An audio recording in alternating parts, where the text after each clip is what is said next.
Hey, how's it going, guys? Garcia here with your daily portfolio update. Okay, so today I'm going to talk a little bit about the AMD strategy pivot. So I did change up some of the calls that I got on AMD today, due to their earnings.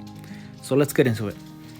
Today we are down to $383,256.54. So slightly down, not as bad as I thought it would be. I did expect to be down a little bit more. So let's check out what's going on. The Roth IRA is down 1.5% today. Year to date, we're at 12.5%. And all time, we're at 156%, going back to December 11th, 2023. Buying power, we're at $2,200. Here, I set a limit buy order for these covered calls on RKLB. So as we get closer and closer to expiration, these should close automatically, and I should be able to buy them back at around 2 cents. And excuse my wiener dog over there. She's whining because she wants attention right now. Let's see. Say hi, Coco. Okay, let's check out the other positions. So yeah, we're up 62% on those covered calls. I do plan to close them out at around 90%. NVDA, we're in the green officially. We're officially in the green on those $130 covered calls, long calls. But you'll notice I don't have the $310 calls on AMD anymore. They are now at a $140 strike. So you'll see that I'm currently up on those, but I did take a loss on those calls for these. So it's kind of a wash at this point. RKLB, we're up 69% on those shares in total. And here's the equity. There it is. So yeah, that's because I sold the AMD calls and I bought back the 140. That's why the cash went up a little bit in this account. All right, it's down 1.8%, so a little bit more here. In the past 3 months, we're still up 90%. Year to date, we're at 30%. And all time, we're at 295%, going back to August 2nd of 2021. Buying power is at 250 grand. And here are the limit orders already set to automatically close these covered calls and cash secured puts on RKLB. And I want to close them at 90% profit. So I already have the limit order set to go. That $100 call on Palantir, it's getting closer and closer. It's dropping, so it's no longer down 600-700%. We're only down $700. And today it did provide a nice cushion. Today's return was $980 when Palantir, went down by $6,000 in this account. So it absorbed a good chunk of today's drop. So that's pretty cool to see. Excuse me. So let's talk about these calls on AMD that I ended up closing out. So here, I sold to close these calls, and I did realize a loss. I sold them lower than what I paid for them, but I immediately used that money to buy calls that are much lower in strike. So if AMD does shoot up to like 200, 250, these $310 calls would have been better to hold. But if AMD chops or it goes up but not as quickly as I want it to, these $140 calls will be doing better. And they did offset.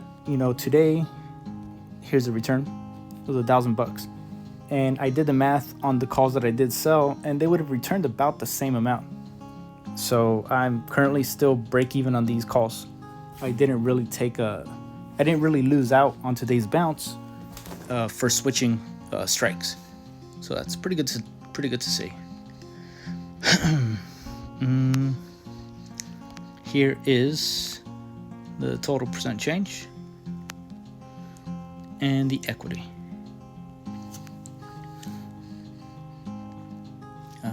Let's see, anything expiring this week? no, besides what I already talked about, these calls here, I'm just going to continue holding. I'm just going to, even if Palantir is at 205, at 105, I'm just going to continue holding these. Shit, look how expensive they got. Hey, they might expire worthless. Who knows? Okay.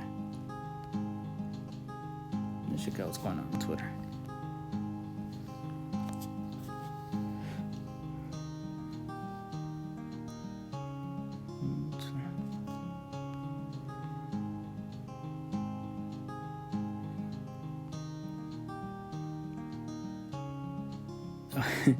My deep out of the money call is watching AMD right now. Oh no, no,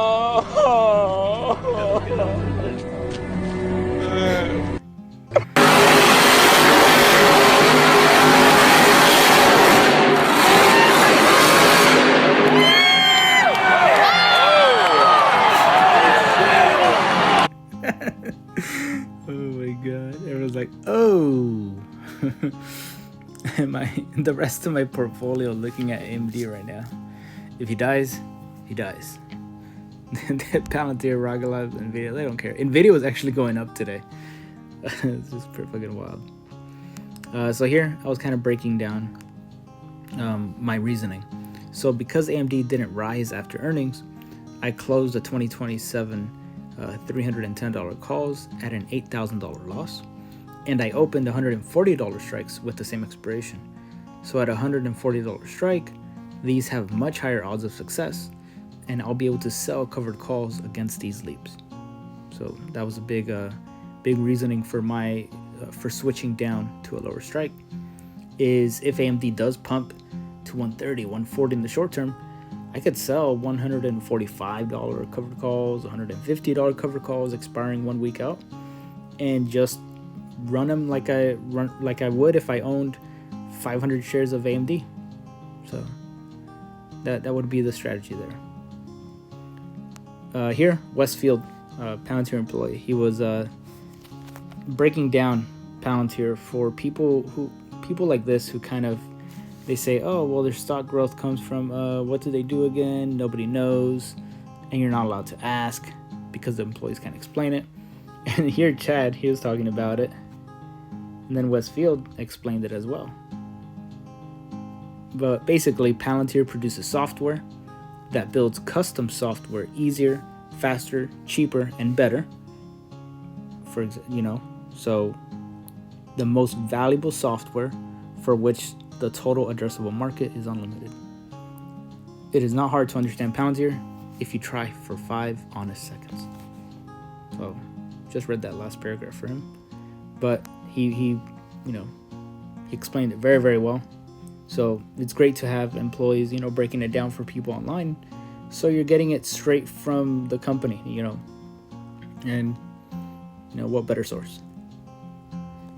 Here, RKLB announced a multi-launch contract for Electron, and my first reaction is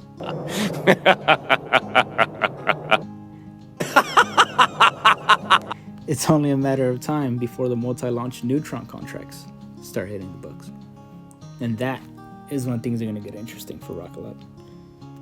Man, these contracts are going to get bigger. They're going to be able to push more mass into space. It's going to be very exciting for RKLB. I think Neutron's first launch is scheduled for summer. I believe June or July. I have to look into it, but it's going to be a very exciting year for RKLB. Dude, and then this guy, the Long Invest, has 100 and something thousand followers on Twitter. I mean, a bunch of them I bet are bots, but also has a Patreon, charges ridiculous amounts for his Patreon. So basically living off of subscribers. And as Chad is explaining what Palantir does, this was his response.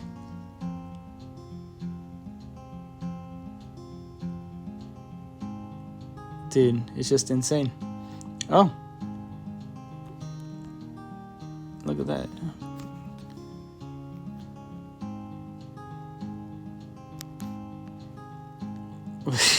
What?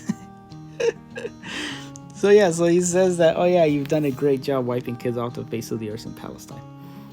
And then Crossroads calls him out, rightfully so.